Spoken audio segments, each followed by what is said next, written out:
Okay, let's now continue our discussion with the indirect proportion. So let's learn how to find the missing term in the indirect proportion. So when we say indirect proportion, when the first quantity increases, the second quantity decreases. Or when the first quantity decreases, the second quantity increases. Unlike sa direct proportion, nga ang first quantity mo nag-increase, ang second mo ma-increase man. Ang indirect, it's the opposite. Okay? Ano mga real life situation applies indirect proportion? Sa number of workers and the number of hours nga matapos ang obra. So kung damo workers, ganubo ang number of hours nga matapos nila ang obra. Okay, so I have here the first example. 5 volunteers can finish painting the school fence in 8 days. So, blank volunteers can finish the same job in 4 days. So, ang first step to do is set up the proportion. We will use the fraction form. So, set up the proportion in fraction form. I-label. Ang first mga fraction, since una gin-mention ng volunteers, para na sa quantities or numbers of volunteers. And ang second mga fraction, second kagin mention ang number of days, so para na kay days. Okay? Next, ibutang na natin ang terms or quantities. So, 5 volunteers. Ibutang na 5. Can finish painting the school fence in 8 days. O, ari na iyas ang 8. So, ang 8, dili mo ibutang siya nga opposite. Why? The seesaw, di ba? Seesaw na ang indirect mo, ang isa sa babaw, isa sa dalong. Kaya kung dili mo karon ibutang ang 8, mahimo na siya nga direct proportion. Amo nang kinalain ha. Kung dili mo ibutang ang 8, hindi na siya indirect, ma-direct na siya. Since we are talking about indirect, din na si 8. Next, so blank volunteers. So, wait ta ka balo kung pila ka volunteers kay blank, that's the missing term. Let N stand for the answer. So, wala pa ta ka balo, N na ni gamiton. So, blank volunteers can finish the same job in 4 days. So, diri mo naman ibutang si 4. Kaya nga, ano siya ya, days. So, that's the first step. Set up the proportion.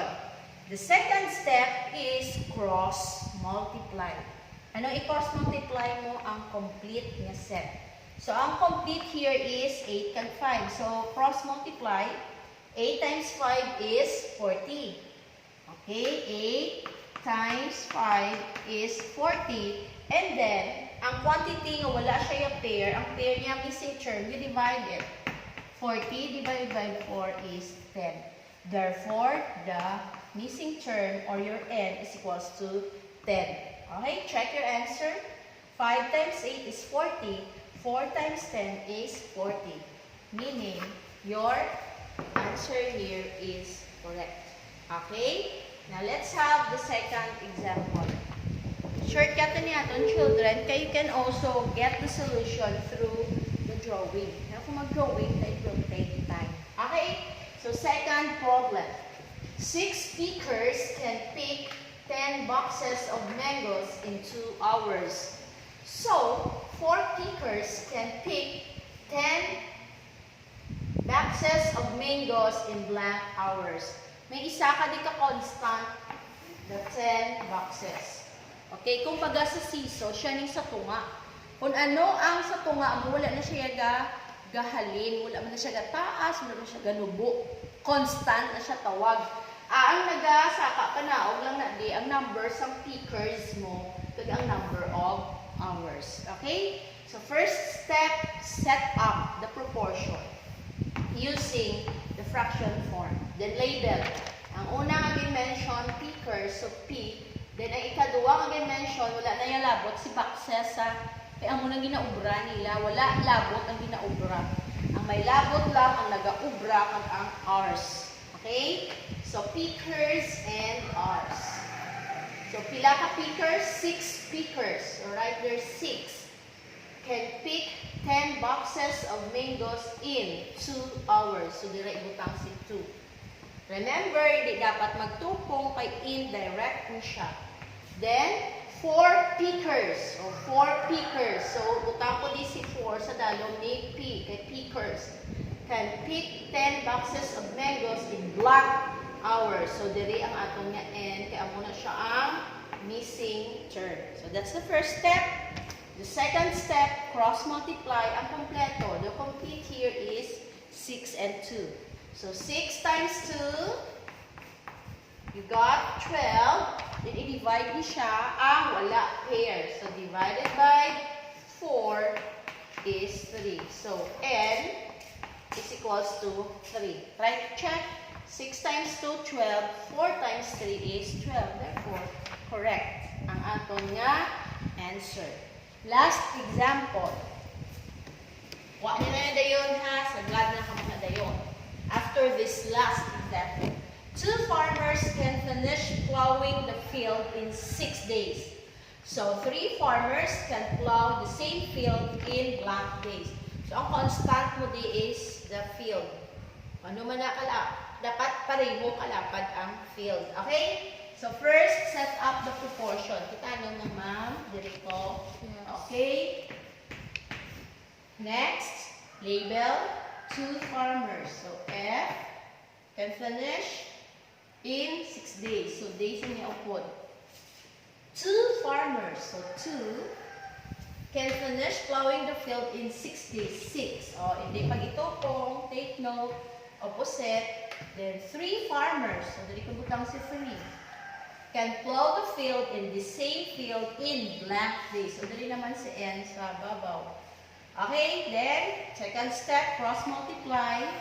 Ang kompleto, 2 times 6. Di pareho sila suli lang. 2 times 6 is 12. And step 3, i-divide ang wala pair. Ang pair sang N. So, divided by 3, it's 4. Okay? So, N is equals to 4. To check, 2 times 6, 12. 4 times 3 is also 12. Therefore, 4 is the correct answer. Okay? Clear na? Okay. Last proportion is the partitive proportion. Take note namin, tatlo tayong proportions, indirect, direct, and partitive. Sa partitive, it refers to the whole, divided into parts. So, sa partitive, may ginahatag, isa ka whole or kabilugan, gin-divide into parts. Muna siya ang ratio. Okay, but the division into parts is not equal. Okay, first example. The ratio of the boys to the girls is 1:3. Ang 1:3 ang muna ng parts. There are 20 pupils. The 20 pupils here refers sa kabilugan or sa whole. If there are blank boys and blank girls. Yan yung problem. 20 tanan kay estudyante, boys and girls, ang ratio is 1:3. Ipila ka boys, pila ka girls. Okay? First, set up the proportion. Hindi. Why na niya gina-set up ang proportion? Okay? Wala man ni sa book. Gin-revise ka ni ma'am para mas maintindihan niyo.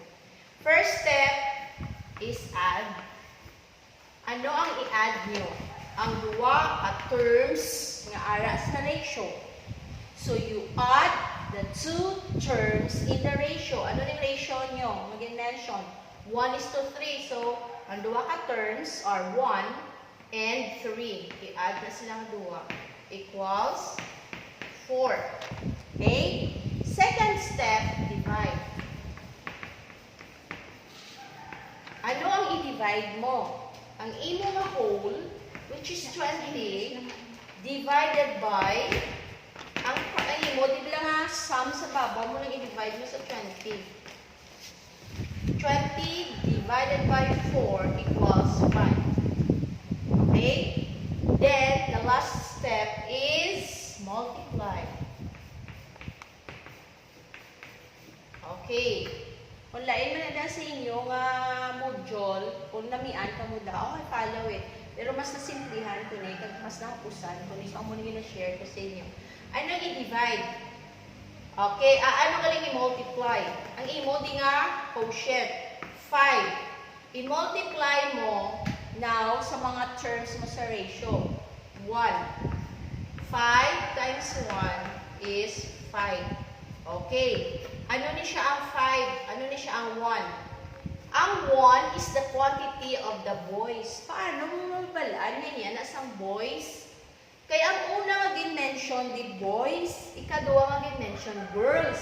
Kung ginuna mention ang boys, therefore ang first niya na quantity or term is iyan nasang boys, ang 1. Ang second niya quantity nga 3, iyan nasang girls, kaya ikaduwa mention ang girls. Okay? So, ang imo na nikaroon niya quotient niya 5, i-times mo sa 1, the answer is 5. That is the number of boys. Okay, and then 5 again, i-times mo sa 3. You got 15. Amo naman ni siya, kaya ang 3 is the quantity for girls, number of girls. Okay, if you would like to check your answer, i-add mo niyo.